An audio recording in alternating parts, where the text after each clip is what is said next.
आता नोकरदारांसाठी अत्यंत महत्त्वाची बातमी. केंद्र सरकारने नवीन ईपीएफ योजना 2026 लागू केलेली आहे. नव्या नियमांनुसार कर्मचाऱ्यांच्या पगारातून पीएफ म्हणून दरमहा जास्तीत जास्त 1800 रुपयेच कापले जातील. यापेक्षा जास्त रक्कम कापण्याची असल्यास कंपन्यांच्या कर्मचाऱ्यांचा लेखी मंजुरी घ्यावी लागणार आहे. यामुळे अनेक नोकरदारांच्या हातात येणारा पगार वाढणार असून देशातील 8 कोटी पीएफ खातेदारांचा याचा मोठा फायदा होणार आहे.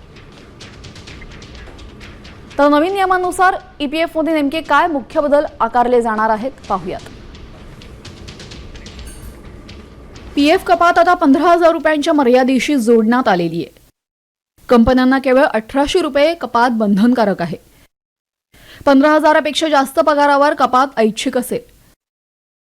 कर्मचाऱ्यांच्या संगनमतीनेच अतिरिक्त पीएफ कापला जाणार आहे. कर्मचाऱ्याची संमती नसल्यास 1800च्या वर पीएफ कपात होणार नाही. दरम्यान नव्या ईपीएफ योजनेमुळे तुमच्या टेक होम सॅलरीवर काय परिणाम होणार आहे हेही जाणून घेऊयात. जास्त बेसिक पगार असणाऱ्यांना जास्त टेक होम मिळणार आहे. 30,000 पगारावर 1800 रुपयांचीच कपात अनिवार्य असेल. उर्वरित रक्कम पगारात घेण्याचा पर्याय उपलब्ध असेल. चालू असलेली पीएफ कपात आपोआप कमी होणार नाही. अंतिम निर्णय परस्पर संमती आणि नियमांवर अवलंबून असेल.